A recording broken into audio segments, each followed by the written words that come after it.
Today we're going to be going through 5 Pokemon products which probably isn't the best to pick up or invest in this month in February. What are they? Well, let's go and find out.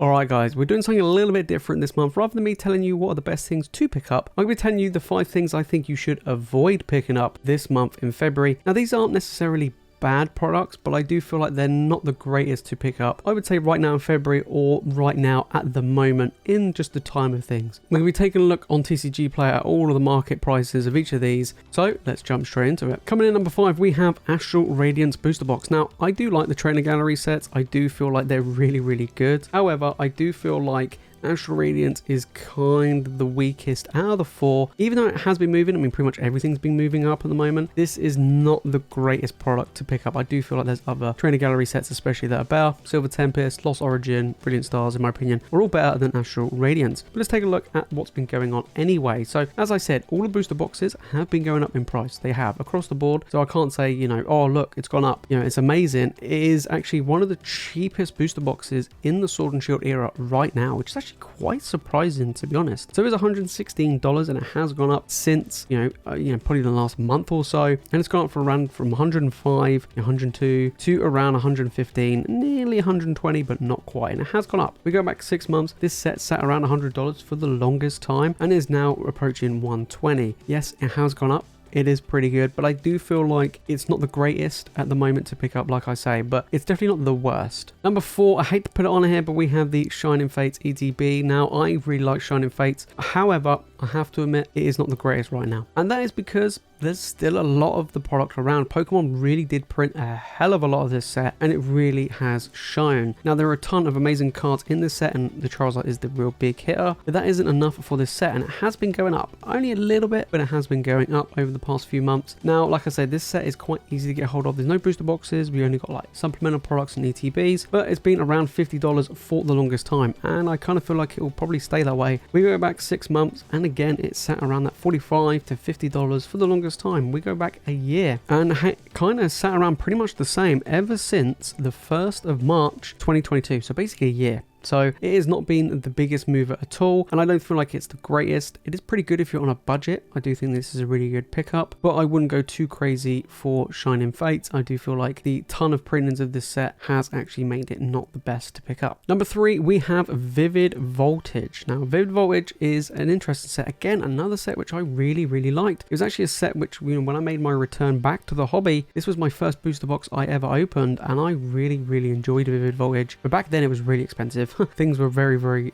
crazy, but right now this set hasn't really been doing much. It really hasn't. We'll go back a whole year. Okay, this is sat between 120 and 130, 135 for the longest time. It really hasn't been going anywhere. The Rainbow Chonkachu is really good. That's why I haven't really put it higher on this list to say it's worse. It's an okay set. It's got amazing rare. It's got a subset, you know, but the Rainbow Chonkachu is the only thing really worth going for it. And booster boxes aren't really moving much. So right now, I would probably spend the money elsewhere for the same price. You could pick up, Lost Origin, you could pick up Chill Rain, you could pick up Fusion Strike. In my opinion, I think all of those are incredibly stronger than Vivid Voltage. Alright, missing out on the top spot at number 2, we have Darkness Ablaze. Now, Darkness Ablaze is an interesting one, okay? So Darkness Ablaze has the Charizard VMAX, which at the time was very cool and was worth a decent amount of money. But now, the most expensive card is the Charizard at around, I don't know, $35, $40, which isn't really good at all. Very similar to Vivid Voltage, this booster box hasn't really done much. Has been printed a fair amount. Vivid Voltage got printed a fair amount. The pull rates of this set are terrible. There isn't a subset.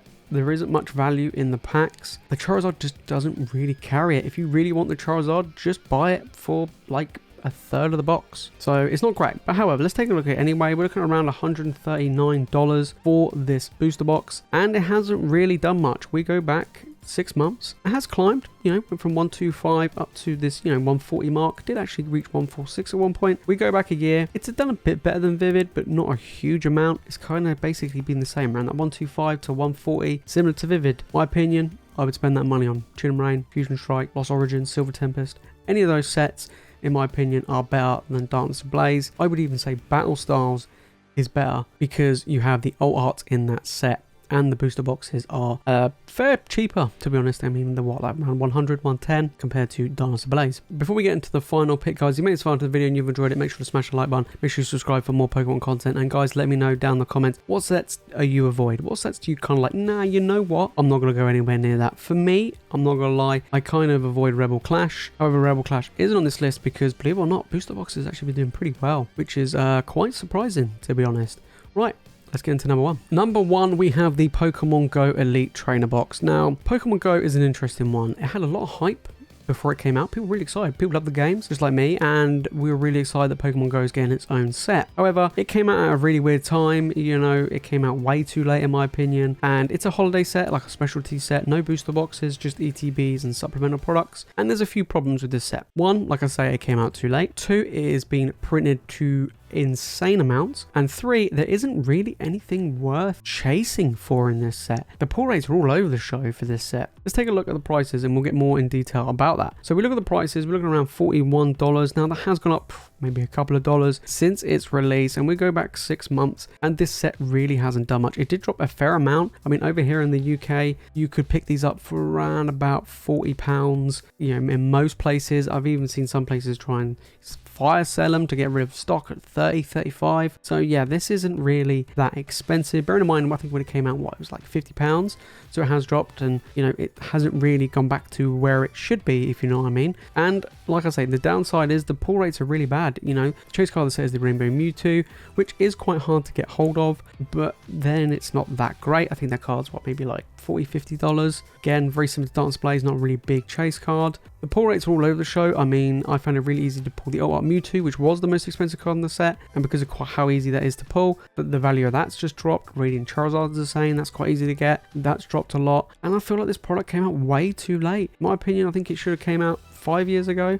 You know, maybe not within alongside the release of Pokemon Go, but maybe like a year later, within 12 months of at least the game. But this far out, it's not great. I do feel like it's probably one of the weakest products to pick up right now in the Sword and Shield era. I don't feel like it's very good at all. In the long run, will I see Pokemon Go get more expensive? It probably will, but I think it'll be a very, very slow climber, just because they printed a ton of this upon release, very similar to Shining Fates. Shining Fates has lots of print-ins, whereas Pokemon Go, they just printed a lot right off the bat, absolute loads of it. So yeah, not the greatest. So there you have it, guys. Those are my 5 picks to try to avoid this month. Not the greatest, but I do feel like some of these could have potential in the long run. Out of all of them, I do feel like Astral Radiance is probably your best bet out of those 5. But yeah, the rest of them are not the greatest. Other ones that aren't necessarily too great are things like the Vivid Voltage ETBs and the Dance Ablaze ETBs. Again, since those massive reprints they got, they haven't really done very well either.